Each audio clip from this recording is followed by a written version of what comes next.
지금부터는 기하급자 관련된 거 일단 해볼게요.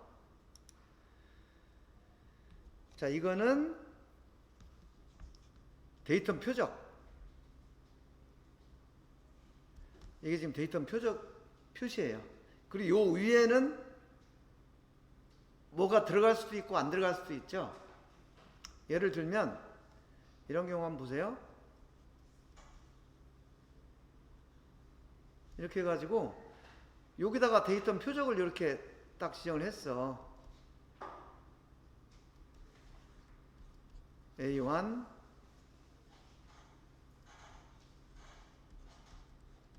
A2 이렇게 표시를 할 수 있잖아요.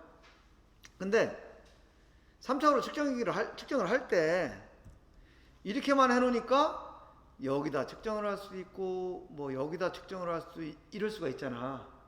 그래서 여기까지의 요 치수, 그 다음에 여기까지의 요 치수, 요 치수를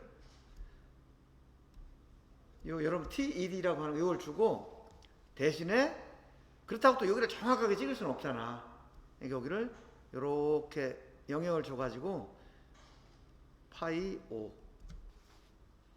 이렇게 하면 요 지름이 5파이 이래서 여기 어디엔가에 프로빙을 해서 데이터 표적을 삼으라 이런 얘기예요. 이렇게 파이 5 이렇게 할 수도 있고, 또 어떤 경우에는 이런 경우도 있어요. 요거는 무슨 뜻이에요? 파이가 아니고 요 사각형으로 5/5가 되는 여기다가 측정을 해라, 그런 경우도 있어요. 그리고 또 주물 같은 경우는 보면 이 데이터 타겟을 이렇게 표현하는 경우도 있어. 제품이 이렇게 있는데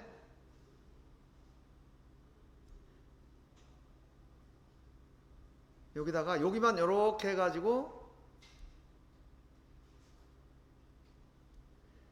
요 부분만 가공을 하는 거야. 요 부분만 가공을 하고 데이터를 이렇게 데이터 타겟이 여기 있는 거예요. 이렇게.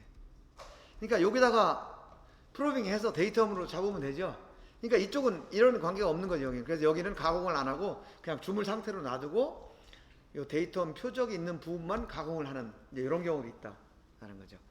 자, 그러면 이것이 데이터 타겟이라는 거는 알겠는데, 그럼 이 도면을 보고 어디를 데이터 타겟으로 하라는 거냐를 여러분들이 인식을 할 수 있어야 거기에 맞춰서 데이터를 잡을 수가 있겠죠. 어디를 데이터 타겟으로 하라는 거예요?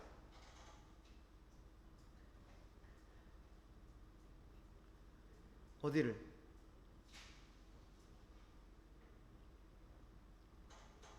지금 얘가 여기 A1이라고 돼 있는 거 보니까 A1이라고 돼 있는 거 보니까 A 데이텀의 데이터 타겟인 것 같죠? 그럼 A 데이텀이 어디야? A 데이텀이 응? 평면, 어떤 평면? 요 평면, 그죠? 요 평면이야. 이게 보면 이 제품을 입체적으로 보면 이런 제품이에요. 얘가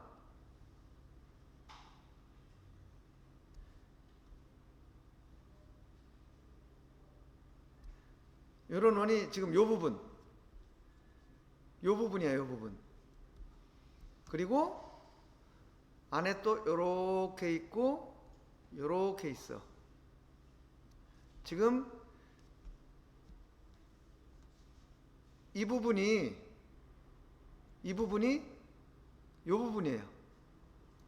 A가 요 부분이고, 그 다음에 요 안으로 푹 들어간 부분, 요 부분이 여기인 거야. 그죠? 그러면 여기서 데이터 타겟 A는 어느 부분이다? 예를 들면 내가 1, 2, 3, 여기 4. 어느 부분을 데이텀으로 하라는 얘기예요, 지금 이게? 1번. 자, 1번이야. 맞았어요? 그럼 1번이 보면 이거 전체가 다 1번이잖아. 이거 전체가. 그죠? 그럼 이거 다 전체를 다 하라는 건지 아니면은 어느 부분을 지정을 한 건지 이거를 여러분들이 또 볼 수 있어야 되잖아요. 어느 부분이야? 예? 전체 다. 왜 전체 다라고 생각했어? 아, 어떤 표시가 되어 있지 않으니까. 좋아요. 그러면은 왜 표시가 되어 있지 않다고 생각했어요?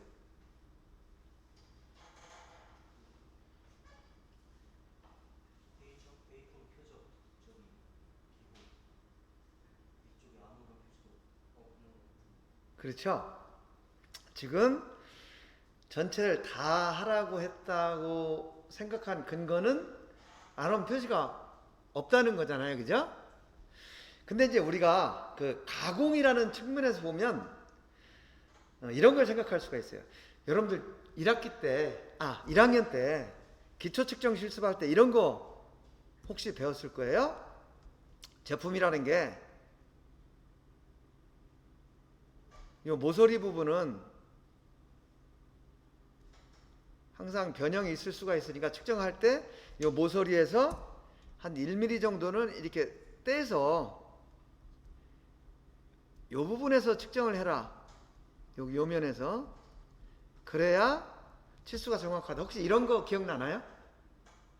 그죠? 그리고 우리 공구현명에서 측정할 때도 요런 게 있었기 때문에 여기 실제는 우리가 여기를 재야 되는데 요 부분이 까맣게 보였었죠. 위에서 봤을 때 요 부분이. 그죠? 그래서 여러분들이 여기를 재야 되는데 여기를 재는 실수를 한 적도 있잖아요. 그래서 대부분의 경우에 이 가공면의 모서리 부분은 제외를 하고 모든 걸 측정을 해. 더군다나 이것은 데이텀이기 때문에 얘가 잘못되면 나머지 치수가 다 잘못되잖아요. 그래서 지금 여기에 보면 요 A1이라는 게 요게 데이텀 표적이에요. 그리고 이 데이텀 표적의 범위가 어디냐면 여기 지금 네모 박스 안에 이 치수가 표시가 되어 있죠. 그리고 여기도 네모 박스 안에 표시가 되어 있죠. 자, 그럼 보세요. 지금 이 면을 전체라고 한다면 지금 여기가 지름이 얼마예요? 여기가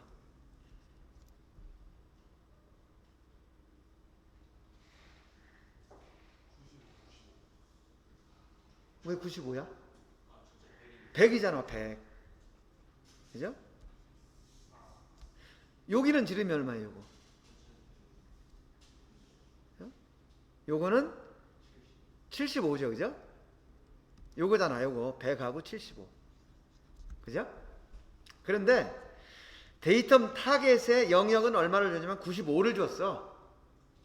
그러니까 요 끝에서 2.5mm 안쪽으로 들어온 부분이라는 거죠. 그죠? 그리고 얘는 75인데 얘는 80을 줬어. 그러니까 얘는 여기서부터 또 안쪽으로 2.5mm 들어온 지점이라. 그러니까 요렇게 외곽에서 2.5mm 제외한 요 원을 따라서 거기에다가 프로빙을 해라, 그런 뜻이죠. 그게 지금 여기 이 표시예요. 이게. 이것이 데이텀 맞아, 프로빙 면이 되는 거죠. 그러니까 여기서 2.5mm 이렇게 들어온 요면, 그죠? 요 면에서 측정을 하는 그런 의미예요. 그럼 그 면에서 그럼 뭐 몇 점을 프로그래밍 할 거냐라는 것은 또 그 다음에 구체적인 전략을 짜야 되는 거고, 이 도면에서 의미하는 바가 그렇다는 거죠. 여기서 파이 80, 파이 95 요거는 데이터 표적 요 범위를 지적한 거다, 이런 의미예요. 자, 요거 이해하실 수 있겠죠?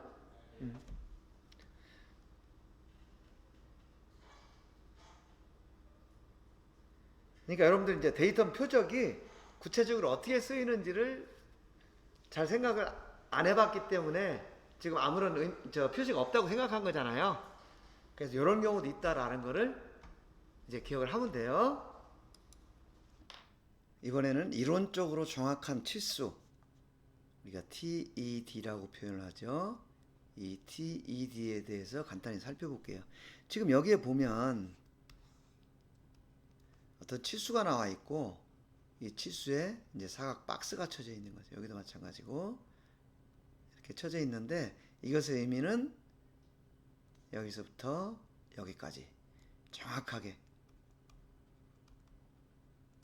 70이 되어야 된다, 이런 의미고요. 이 TED가 쓰이는 용도는 우리가 한번 생각을 해볼 수가 있죠. 이게 어떤 경우에 쓰일까? 네, 한번 생각해 보세요. 네, 그렇죠. 바로 전에 우리가 이 데이터 표적 할 때 여기서 이 박스 안에 파이 80, 파이 95 써져 있는 거 여러분들이 기억을 하는데요. 예, 기억 아주 잘 하셨고요. 그 다음에 또 어떤 경우에 사용될까요? 그렇죠. 이 TED는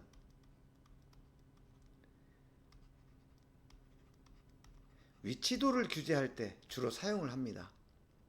그러니까 위치도라는 것이 데이터로부터 정확한 이 위치에 있어야 된다, 그런 의미잖아요. 그래서 위치도를 규제할 때 TED를 주로 사용을 한다 라는 거 여러분들 아시고요. 반대로 얘기하면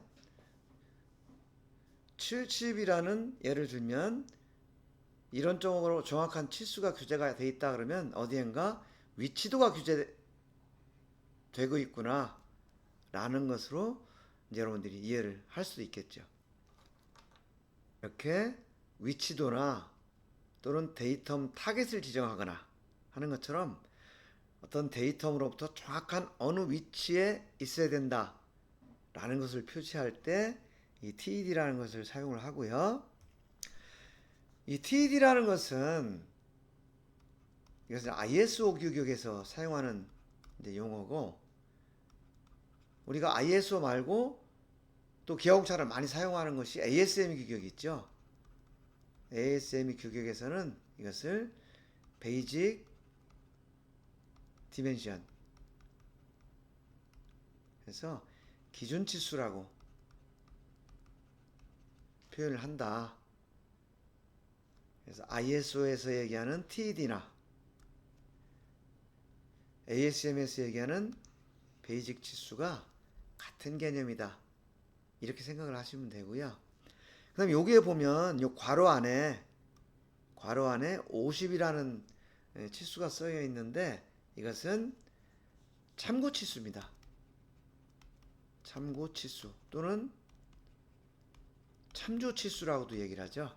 이것은 뭐 정확하게 여기에 위치도를 적용하거나 하는 것은 아니지만 참고로 이 구간의 치수, 여기서부터 여기까지가 50이 된다 라는 것을 알려주는 것이고, 이것은 괄호로 표시를 해줍니다. TED는 이렇게 사용이 되고요. 그 다음에 우리가 이제 하나 생각을 해볼 게, 그동안 여러분들이 익숙한 그 도면 중에 하나가 이런 거죠. 예를 들면 어떤 구멍의 중심 위치가 있다. 여기가 데이터미 B고 여기가 데이터미 C다. 이렇게 봤을 때 우리가 이 구멍의 중심 위치를 뭐 20에 플러스 마이너스 0.1. 그 다음에 이 y축도 20에 플러스 마이너스 0.1. 이렇게 표현하는 방식을 우리가 봤고요. 또 한 가지 방식은 똑같은 도면에서 지금 여기가 데이텀이 B고 여기가 C라고 했을 때 이 구멍의 중심까지의 위치를 앞에서 본 것처럼 20 이렇게 이론적으로 정확한 치수 이렇게 규제를 해주고 지금 요 원의 중심 위치를 규제를 할 때 얘를 위치도 파이 0.14 데이텀 B 데이텀 C 이렇게 규제를 하는 방식이 있습니다. 여기서 이것처럼 기준값하고 공차를 이용해서 규제하는 방식을 치수공차 방식이라고 얘기를 합니다. 이거 그리고 여기서처럼 이론적으로 정확한 치수를 주고 위치도 공차 역을 표시하는 그리고 데이텀을 규제하는 이런 방식을 위치도 공차 방식이라고 우리가 표현을 해요. 그러면 치수 공차 방식과 위치도 공차 방식은 어떤 차이가 있을까? 여러분들 혹시 이거 생각을 해보신 적 있나요? 예, 도면에서는 많이 봤지만 왜 이런 방식을 적용할까는 아직 깊이 생각을 안 해봤을 텐데요. 지금 이 그림을 한번 보면서 설명할게요. 여기서 20에 플러스 마이너스 0.1, 20에 플러스 마이너스 0.1 이렇게 표시를 하면 여기서 여기까지가 마이너스 0.1, 여기가 플러스 0.1이 되죠. 여기가 정확한 20이라는 치수라고 보면, 그리고 여기도 마찬가지로 플러스 0.1, 여기까지는 마이너스 0.1 이렇게 되면 이 공차 영역이 이 노란 선, 이 노란색을 표시한 이 부분이 공차 영역이 되는 거죠. 측정을 했을 때 측정 결과가 지금 이 노란 영역 안에 들어와 있으면 합격이 되고 노란 영역 밖으로 나가면 이것처럼 불합격이 되는 거죠. 그런데 여기서 한 가지 이제 생각을 해봐야 될 게 이 중심 위치에서 보면 여기서 보면 이 합격한 부분 여기까지의 거리 R1이나 불합격된 부분 여기까지 거리 이것을 R2라고 하면은 R1하고 R2는 같은 거리에 있는 거예요. 그런데 얘는 합격이 됐고 얘는 불합격이 됐고 이제 이런 문제가 생기는 거죠. 그런데 위치도를 규제한다는 것은 상대방 부품과 조립이 된다는 것을 가정을 하는 것이거든요. 그러면 조립을 가정한다면 중심 위치가 여기에 있어서 합격이라면 이거하고 같은 위치에 있는 여기에 있는 것도 조립이 가능하기 때문에 합격이 돼야 된다는 거죠. 다르게 표현을 하면 이 치수공차 방식을 사용을 하면 조립은 가능하다. 조립이 가능하다는 것은 제품의 기능에는 이상이 없다는 뜻이에요. 이건 오케이예요. 근데 측정 결과는 얘는 불합격이 발생할 수도 있다는 거죠. 지금 이런 경우죠. 얘는 합격이고 얘는 불합격이고 이런 문제가 생겨요. 그래서 이렇게 하지 말고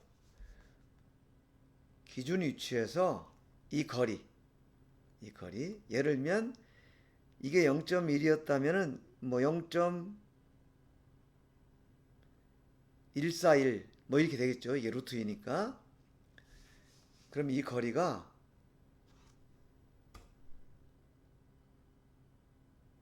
여기서 이 거리를 0.141로 주자는 것이죠. 그러면 이 0.14를 반지름으로 하는 원의 영역, 이것이 되겠죠. 그러면 얘는 파이가 0.282가 되겠죠. 이 범위 내에 들어오면 합격으로 처리를 하자. 이렇게 규제를 하는 방식이 위치도 방식인 거예요. 왜 그러냐면 이 원의 영역 안에 어디에라도 이 제품이 측정값이 들어오면 얘는 다 조립이 가능하다는 거죠. 그래서 기본 취지는 조립이 가능하면 얘는 제품의 기능이 이상이 없다는 거죠. 그러면 측정 결과도 모두 합격으로 처리를 하도록 이런 방식으로 규제를 하자라고 한 게 위치도 공차 방식이에요. 이렇게 하면 치수 공차 방식을 사용하는 것보다 공차 영역이 57%가 확대가 되는 거예요. 그러면 우리가 치수 공차 방식을 사용하는 것에 대해서 위치도 공차 방식을 사용했을 때 장점을 이제 알 수가 있겠죠. 첫 번째는 불량률이 감소한다. 그럼 당연히 얘는 합격률은 올라가는 거겠죠. 그러면 불량 숫자가 줄어드니까 어떻게 돼요? 원가가 절감이 되겠죠. 이렇게 되면 원가가 절감이 되면 당연히 경쟁력이 높아지겠죠. 그럼 이것은 단순히 공차를 늘리는 것이 아니고 이렇게 되기 위한 전제 조건은 뭐냐 하면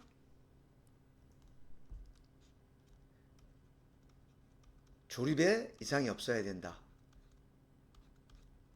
조립에 이상이 없으면 당연히 측정값은 합격이 돼야 된다. 이런 가정을 충족시키면서 적용할 수 있는 것이 이 위치도 공차 방식이다. 그래서 앞으로는 점점 지금도 이미 마찬가지고요. 치수 공차 방식을 사용하지 않고 이 조립품에는 위치도 공차 방식을 주로 사용하고 있다라는 것을 여러분들이 참고로 알아두시기 바랍니다. 이번에는 끼워 맞춤 공차와 최대 재료 조건, 우리가 최대 실체 조건이라고 얘기를 하죠. 요거에 대해 좀 알아보려고 그래요. 지금 여기에 이 위치도가 규제가 되어 있는데 이 위치도가 요 빨간 박스 안에 있는 이런 조건과 함께 규제가 됐어요. 자, 위치도인데 파이 0.05로 규제를 하겠다. 그런데 거기에 MMC가 적용이 된다. 여기서 MMC라는 것은 MMC는 최대 재료 조건, 최대 실체 조건이라고 또 얘기를 하죠. 이것은 뭐냐 하면 제품의 중량 또는 뭐 부피라고 표현을 할 수도 있겠죠. 이것이 최대가 되는 조건이다. 그럼 이건 치수로 보면 외측 제품인 경우, 예를 들면 외경이다. 그러면 지름이 커야 무게가 더 나가겠죠. 그래서 이것은 최대 치수. 공차 범위 내에서 최대 치수가 MMC가 된다. 그 다음에 내측인 경우에는 이거는 예를 들면 내경이라고 한다면 얘는 구멍이니까 치수가 덜 깎여야 덜 깎여야 중량이 더 나가겠죠. 그래서 이때는 최소 치수가 된다. 그래서 이 조건, 이런 조건이 MMC가 되는 거죠. 지금 여기서도 MMC를 적용하는데 이 원통의 지름이 10mm인 거예요. 그래서 이 원통의 지름이 10mm이고 이게 내경이니까 지금 이 지름이 10으로 설계가 된 거죠. 그래서 MMC 조건일 경우에 이 파이 10의 지름이 최대 치수가 됐을 때에 파이 0.05를 규제를 해라. 이제 이런 의미인데 문제는 파이 10까지는 있는데 공차가 안 적혀져 있기 때문에 이게 최대 실체 조건을 지금 구할 수가 없는 상황이 된 거죠. 예를 들어서 얘가 파이 10에 플러스 마이너스 0.01 이렇게 규제가 됐다면 얘는 9.99가 MMC가 되는구나. 이렇게 생각을 할 수가 있는데 여기 지금 그 공차가 없는 거예요. 그런데 이 파이 10 옆에 H8이라는 기호가 붙어 있어요. 이거 H8이라는 것은 뭐냐면 이것은 끼워 맞춤.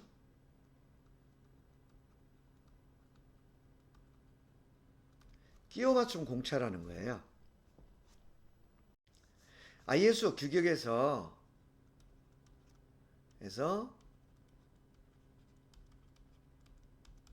끼워 맞춤 공차를 표준화를 해 놓은 거죠. 이게 축과 구멍이 조립이 될 때 어떤 공차 등급, 정밀도 등급에 따라서 공차를 이렇게 분류를 하고 또 치수에 따라서 그 공차의 크기를 얼마로 정해놓고 특별한 경우가 없으면 이 표준 테이블을 이용해서 설계를 하자라고 약속을 해놓은 거예요. 여기에 H가 대문자로 써 있는데 이 끼워 맞춤은 구멍과 축이 있어야 되겠죠. 그래서 구멍인 경우에는 대문자를 쓰고 축인 경우에는 이제 소문자를 쓰도록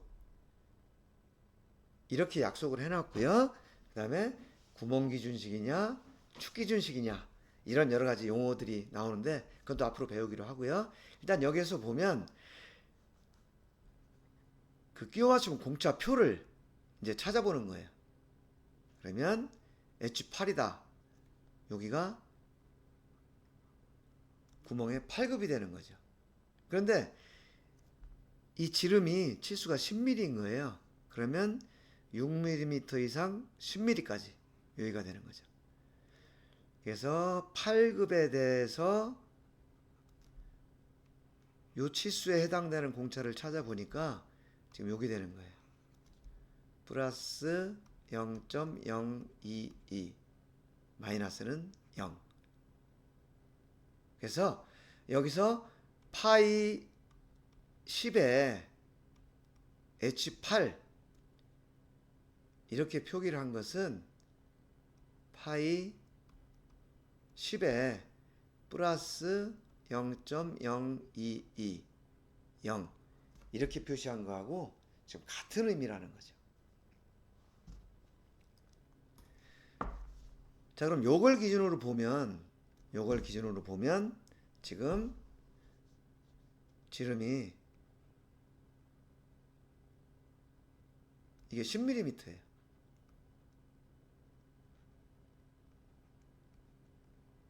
10.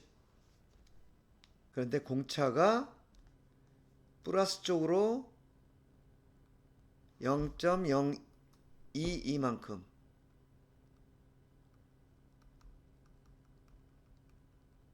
이만큼 허용이 되고 마이너스 쪽으로는 허용이 안 되는 거죠. 0인 거죠. 그러니까 이 구멍의 지름은 10에서 10.022. 그러니까 최대 허용 치수가 10.022이고 최소 허용 치수가 10이기 때문에 이 구멍은 이 내경 이 구멍은 무게가 최대가 되려면 덜 가공이 돼야 되는 거죠. 구멍이니까. 그래서 이 10인 경우에가 MMC가 되는 거죠. 그래서 요 MMC는 10이라는 치수를 적용하면 된다. 이렇게 이해를 하시면 되겠습니다. 자, 다시 한번 정리를 하면요. MMC. 요 MMC는 재료의 무게 또는 부피가 무게나 부피가 최대가 되는 조건이다. 그럼 그렇게 되려면 외측은 치수가 최대가 돼야 되고 내측은 치수가 최소가 돼야 되고 이런 조건이 되어야 MMC, 이 상태가 MMC다 이런 얘기고요.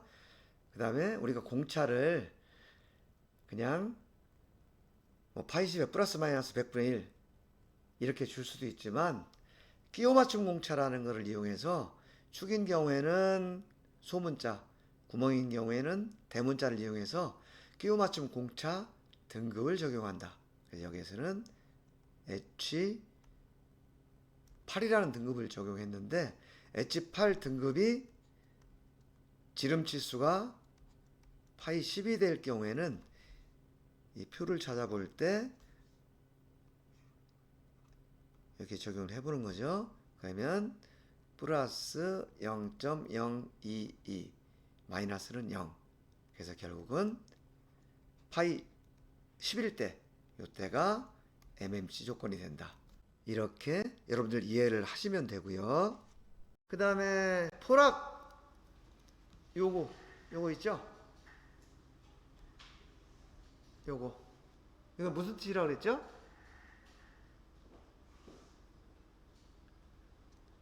말 그대로 포락. 여기에 보면 이게 파이 10이에요. 파이 10인데 얘를 계산할 때 얘는 내측이잖아요. 그러니까 얘가 지금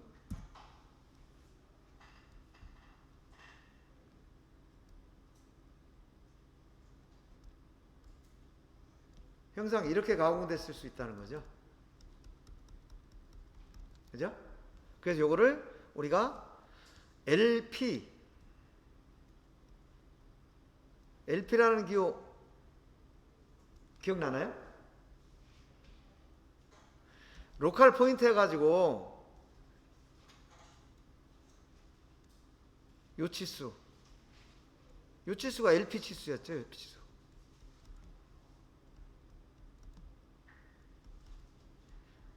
요 국부적인 요 두 점의 거리를 가지고 계산하는 게 LP예요. 근데 이렇게 하니까 어떤 문제가 생긴다고 그랬어요? 예를 들어서 얘가 뭐 10.01이었다. 그러면 여기에 이 치수만 보면 10.00인 축이 여기 이렇게 조립이 될 걸로 생각이 되잖아요.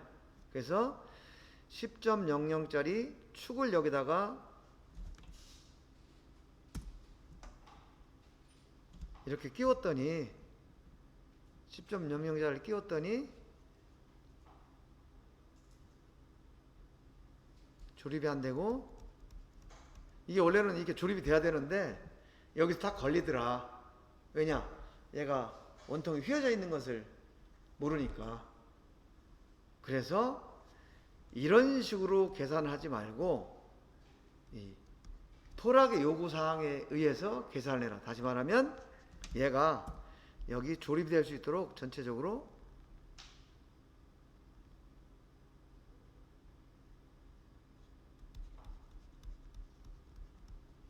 이런 상태로 계산을 하라는 거죠. 이거 여러분들 배운 기억나죠? 뭐라고 그랬죠? 요거는 최대 그렇죠. 내적 원통으로 계산을 해라. 이것이 포락의 조건이에요. 그래서 우리가 공부를 할 때 ISO에서는 LP가 기본 치수고 ASME에서는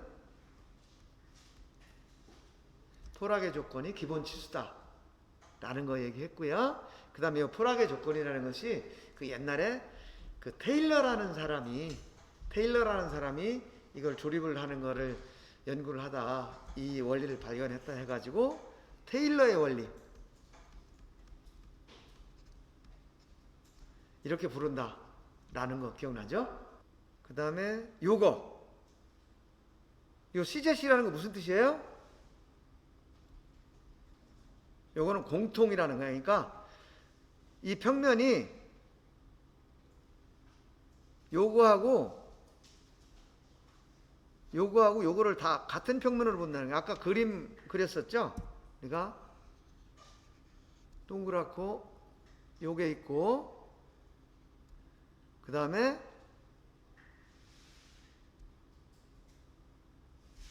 요게 있었잖아요. 지금 이면하고 이면 이 두 면이 이 튀어나온 이면이에요. 여기 그리고 여기 요면은 이 안으로 들어간 이면이야. 그러니까 실제로 이 A면이라는 것은 요면하고 요면이 되는 거죠. 그래서 여기 면 두 개라고 EX 써 있는 거예요. 그리고 이 두 면을 다 포함해서 하나의 평면으로 보고 평면도를 0.1 이하로 규제를 한다. 그런 뜻이에요. 예? 그 다음에 요 밑에 NC라는 표현이 있어. 요거는 무슨 뜻이냐면 No Convex. 컨벡스 뭐냐면 이게 블룩 튀어나왔다는 뜻이에요.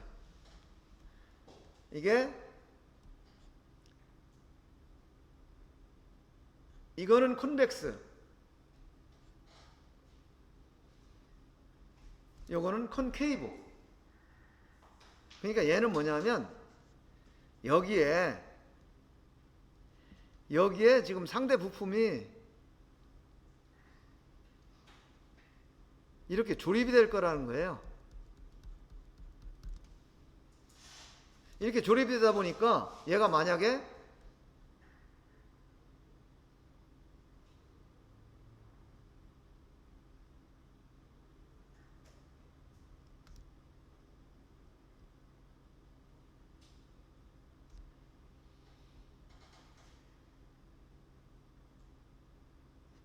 이렇게 생겼다면 여기에 상대방 부품이 이렇게 조립될 때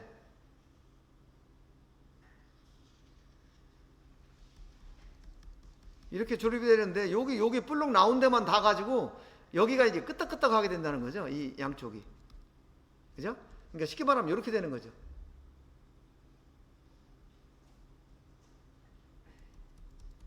이렇게 되면 얘가 이렇게 흔들리고 만약에 여기 조립을 한다 하더라도 얘가 이렇게 변형이 되겠죠. 그래서 이렇게 평면도가 0.1 요게 0.1인 것까지는 허용을 하는데 이렇게 튀어나오면 안 되고 이렇게 안쪽으로 들어가서 요렇게 0.1까지는 허용이 가능하다. 그런데 밖으로 배불뚝이처럼 튀어나오면 안 된다. 그래서 여기 NC라는 기호를 붙인 거예요. 요건 이제 조립성하고 기능력 관계가 되겠죠. 그런 의미다 라는 거. 그 다음에 요거는 이제 위치도 직각도. 근데 여기서 보려고 한 게 뭐냐면 위치도하고 직각도 앞에는 파이가 붙었어요. 파이가 붙었다는 얘기는 무슨 얘기예요?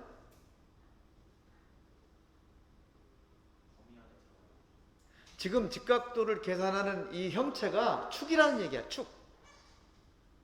그죠? 그래서 여기 보면 이런 것이 붙는 경우는 지금 여기 파이가 붙었잖아요. 요 원통을 얘기하는 원통.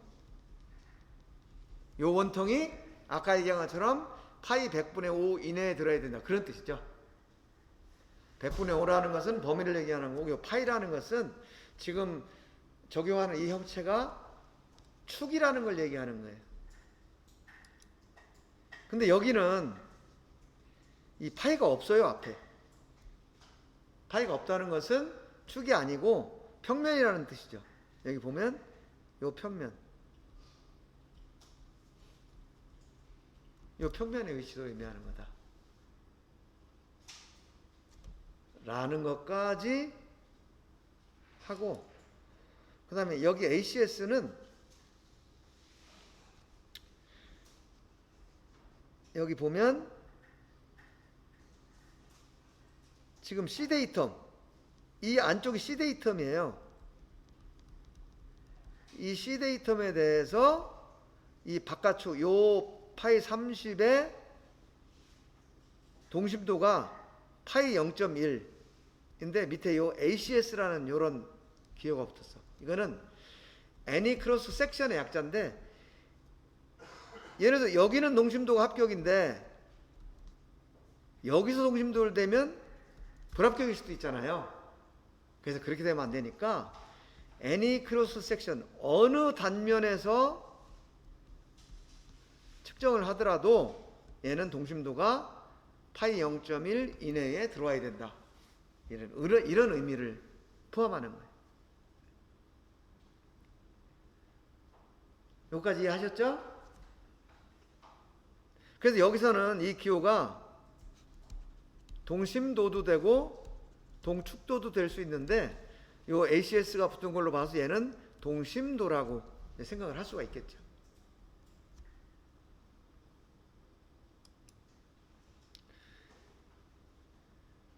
표면 거칠기는 엊그저께 했으니까 생략을 하고요.